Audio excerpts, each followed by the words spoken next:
Aujourd'hui, avec le nombre de tests et d'essais limités, c'est dur d'avoir beaucoup d'expérience avant d'arriver sur un circuit et de connaître le circuit.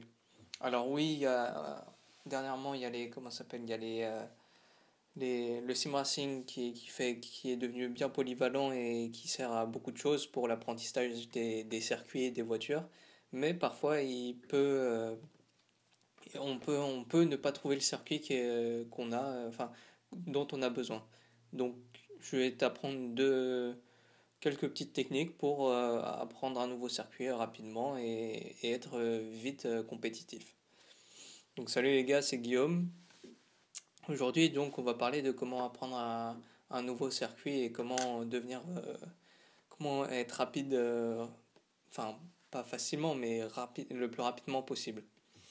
Donc, le premier point, c'est apprendre la trajectoire. Il faut apprendre, enfin, comme dans tous les circuits, il y a une trajectoire idéale. Et cette trajectoire, faut l'apprendre. Et il faut pas y aller à fond tout de suite. Il faut y aller à vitesse réduite, si tu veux. Et il faut construire ça progressivement. Donc, ce que tu vas faire les premiers tours, c'est un peu, comment dire, rouler à vitesse réduite, mais pas en juste roulant et voilà quoi, non, il faut que tu roules, que tu repères la trajectoire idéale, là où c'est mieux, là où il y a les bosses, là où il y a les virages en dévers, ou si ce virage il est en montée, ce freinage il est en descente, enfin, tous ces petits trucs-là, ça peut jouer.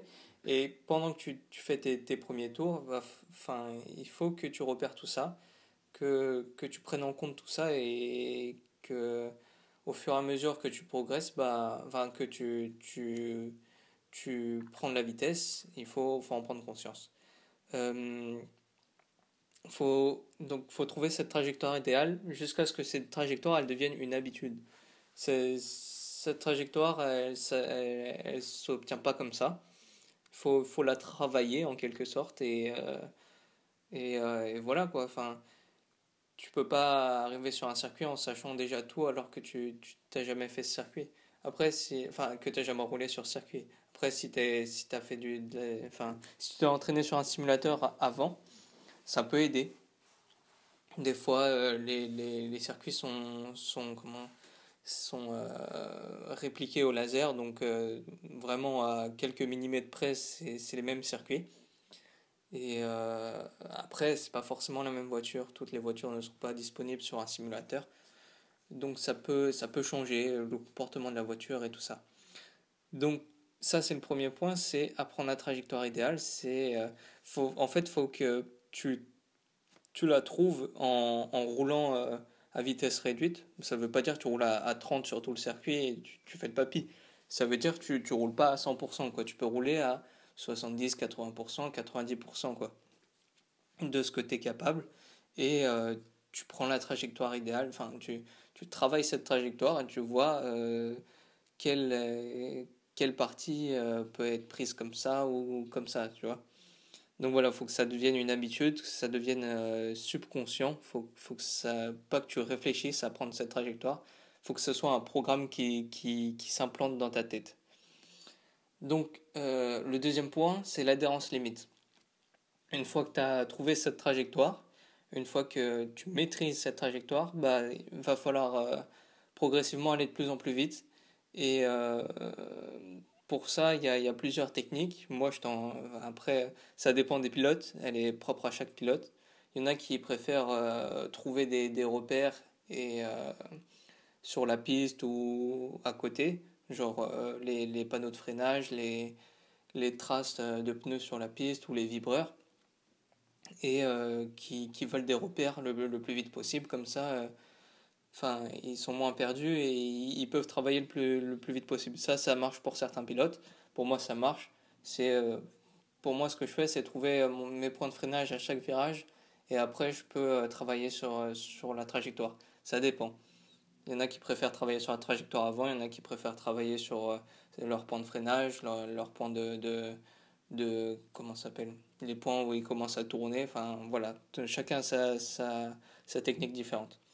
Tout ça pour dire que après avoir trouvé la trajectoire, après ce premier point,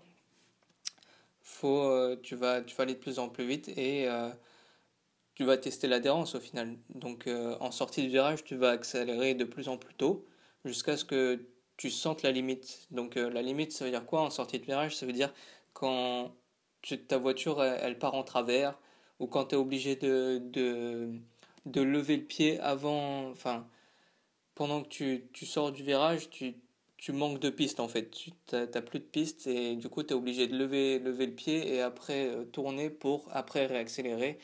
Et ça, c'est pas bon parce qu'au final, bah, ça veut dire que tu auras dépassé la limite des pneus et enfin et de l'adhérence en tout cas et tu perdras du temps. Donc c'est pas bon.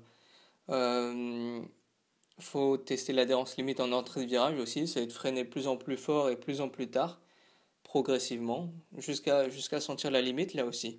Et la limite en entrée de virage, c'est sous-virer, c'est bloquer les roues, c'est ne pas atteindre le point de corde, si tu veux. Donc voilà, c'est après euh, le but c'est de réaccélérer le plus tôt possible pour avoir le plus de vitesse et avoir le plus de vitesse dans le virage.